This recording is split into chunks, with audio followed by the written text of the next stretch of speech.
And welcome back. And it is the 26th of April, and let's just go straight to the first one. And it looks like, just scrolling down, it looks like we have another iteration question. So I think, is this the third one we've had? I think it might be. Either way, hopefully by this one you're starting to get the feel for what's going on here. It's a fairly standard pattern each time. So the first part is I'm going to say that this means that x cubed plus 7x, and move the 5 to the other side, is equal to 0. Now, I'm going to let f of x equal this thing. So let f of x equal 3x cubed plus 7x minus 5. Now, remember what I'm trying to do? I'm trying to show there's a solution. In other words, there's a root. So the word root means that it gives me 0 when I put that value in. And the way I'm going to do that is I'm going to work out f of 0, and I'm going to work out f of 1. And if it changes sign, it must be the case that there's a value 0 in between. In other words, it must go from negative to positive through 0 or vice versa. So let's do these numbers over here. So f of 0 is 0 plus 0 minus 5, which is minus 5.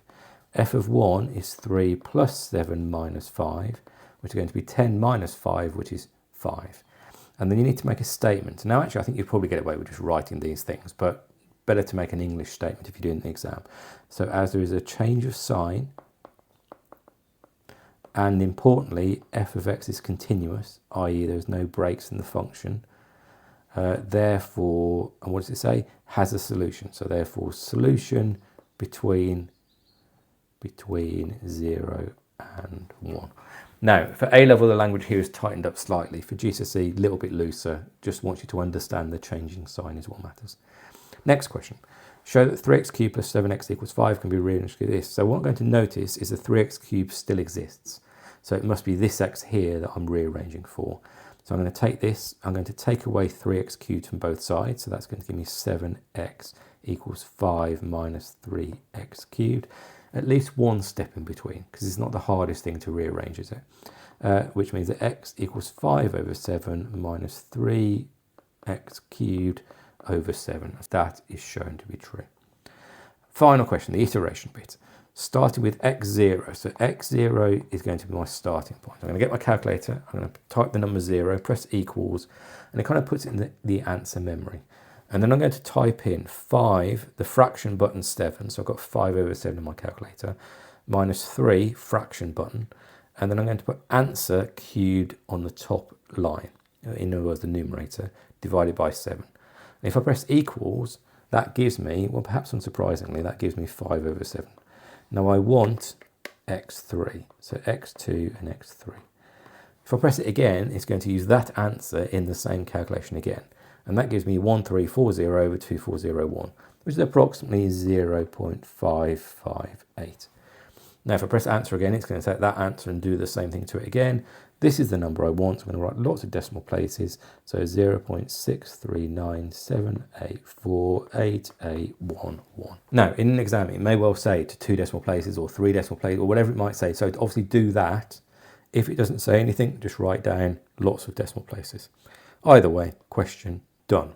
Next question. Here's a sketch of 2x squared plus 5x minus 12. Well done. Find the equation of the line of symmetry of the graph. Now, line of symmetry, there's 2 ways of doing this. I think way 1 is probably harder than way 2, but it's a bit of personal preference. So way 1 is to calculate the crossing points, factorise. In fact, actually, tell you what, I'll do both ways. So if I attempt to factorise this, because I like to factorise if you know my videos, it's going to be 2x and x. I know one's negative and one's positive. 12 is probably going to be 6 and 2 or 3 and 4. And I'm going to guess at 3 and 4 to start. Well, let's try, actually I don't know. Let's try 3 and 4. So the 4 is not going to go there, because otherwise that will factorise with the 2. So the 4 is going to go here, and the 3 is going to go here. 2 times 4 is 8, and 3 times x is 3. Oh, there we go. Now it has worked. So I want plus 4, because I want plus 8, and then take away 3, and that gives me 5.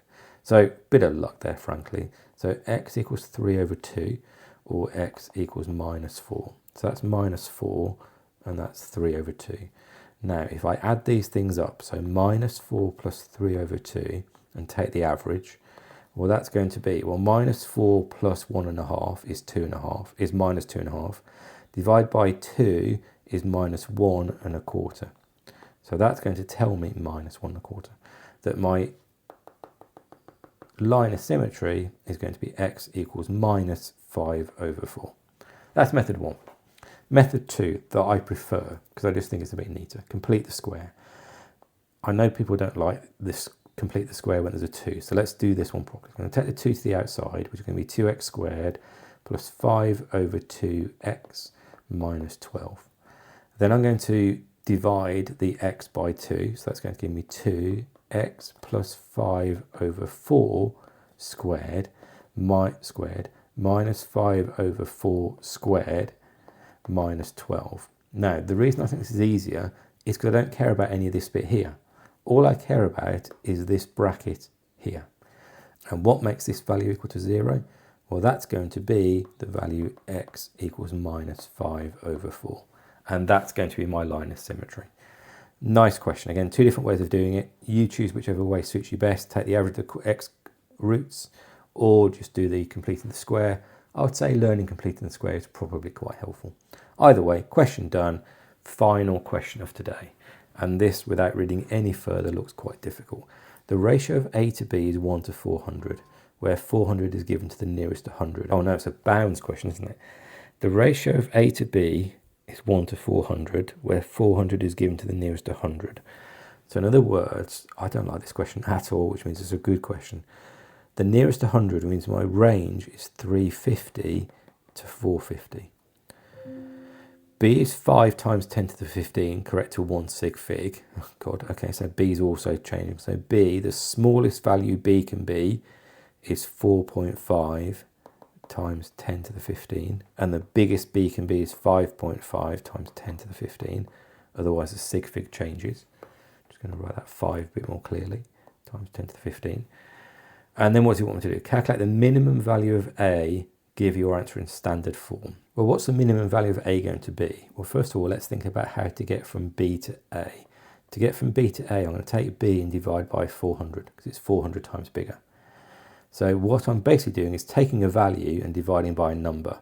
So in order to get the smallest output, I need to take the smallest value I can and divide it by the biggest value I can. So I'm going to call this the divisor, and I want the biggest value I can. So the smallest value of B is 4.5 times 10 to the 15. And the biggest value of D, in other words, the biggest denominator I can have, is 450. Oh, that's worked out quite well. 4.5 over 450 is going to give me 1 over 100. So that's going to be 0.01 times 10 to the 15. I need this to be in standard form, because it says that in the question. So the question says standard form. So in order to create standard form, I'm going to multiply this one by 100, which is going to give me 1, which means I need to divide this by 2 tens, which is 13. And so my final answer is 1 times 10 to the 13. Wow, that's a great question. A really good, again, as ever, not too difficult, but difficult understanding question. That sort of finishes off today, which has been another good day with another good mix of questions. The iteration, third one we've done. This is the first video you've watched of mine. Go back and watch the other ones all through this month. I do like the sketch question, 2 different ways of doing that, and that last question was tough.